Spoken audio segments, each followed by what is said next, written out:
So members here have asked how the SAF should respond to this new normal of troubled peace. I'm glad to say that there was foresight in leaders in MINDEF and the SAF to have identified these broad challenges more than a decade ago.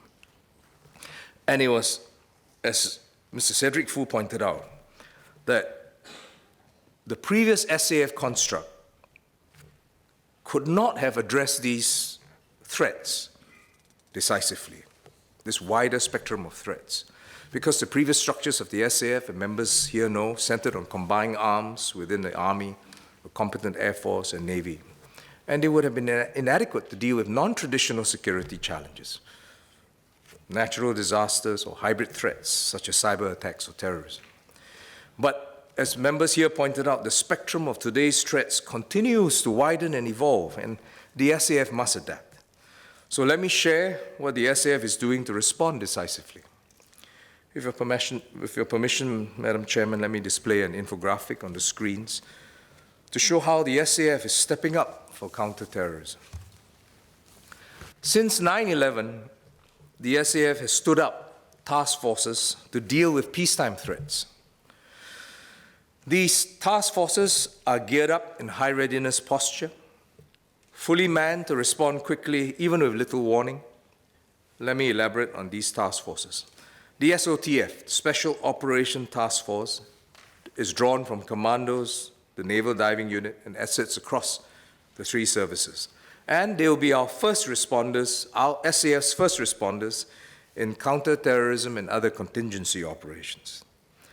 There's another task force for Homeland Security, and this is called Island Defense Task Force, and it's operational.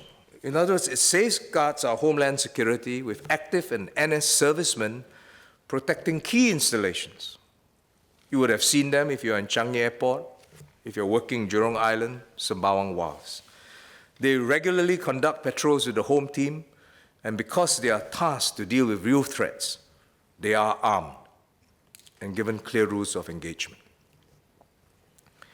At sea, the Maritime Security Task Force protects our waterways, and the Air Defense Task Force keeps a close watch over our skies.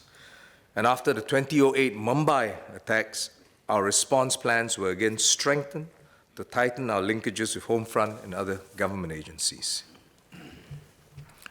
We've assessed, as we said, the rising threat of terrorism, and in the next few months, the SAF will redouble our efforts to gear up for counter-terrorism. First, studying what happened in Paris, Jakarta, and Brussels, the SAF will enhance its incident response. The Special Ops Task Force must have the capability to respond even faster when activated, and have the means to neutralize armed attackers, in addition to hostage rescue. Some of you have asked, can we use technology? Indeed, we have to and we must. The SAF is working with our defense engineers and scientists to equip these special forces with better tactical sensors like micro UAVs, perhaps small enough to fit in your palm, and well suited for urban terrain. We will continue to develop new technologies and tools that will give the SAF an edge in this fight against terror. In this, working with the home team closely and seamlessly is crucial if we are to bring to bear the full strength of our security capabilities. The SAF is working closely to share intelligence and develop joint operational command systems. We are conducting more joint exercises together. Last year, exercise High Crest was conducted to validate our whole of government response to simultaneous maritime security threats. And in that exercise, various agencies, the SPF, the Home Team, the SAF, the SCDF, ICA, MPA, work together to intercept a terrorist speedboat, storm a hijacked merchant vessel, and deal with the aftermath. Second, more SAF units will be trained to take on a wider range of security tasks. We do not assume, as Ms. Loh Yan Ling says, that attacks will only be carried out by lone wolves or wolf packs. I learned a new term. My script says small group, she says wolf packs, so smaller groups, like those which occurred in Jakarta. We must be able to deal with orchestrated attacks, like those which occurred in Paris and Brussels, where airports, MRT stations, shopping malls, and town centers are targeted simultaneously. And to deal with these scenarios, more SAF units will be trained to conduct deterrence patrols, even in populous areas. These units will be better equipped to perform their tasks. So, for example, we commissioned last year the Peacekeeper Protected Response Vehicle, which will give our responders greater mobility, protection, and more precise firepower to deal decisively with threats. How do we train? I think that's a question that some members ask, including Mr. Cedric Foo. I agree with you. For SAF soldiers to competently undertake this range of missions, we will have to continue to invest in new and realistic training facilities.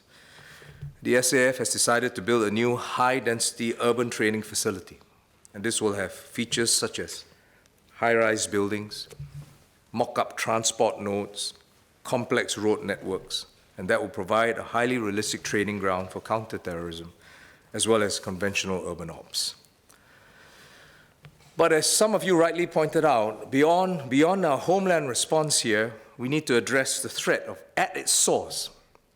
Because only when the source of the threat and recruitment is diminished or eradicated that the situation here can improve.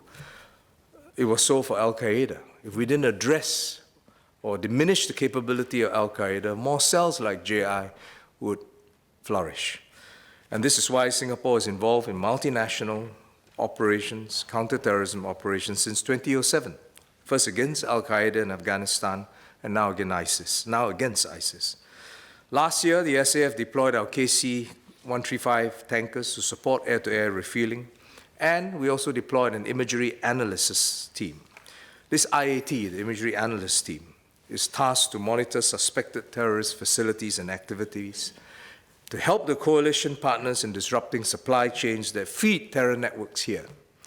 And the commanders there have commended our efforts and asked the SAF to continue that IAT deployment, which we have extended for another year this year.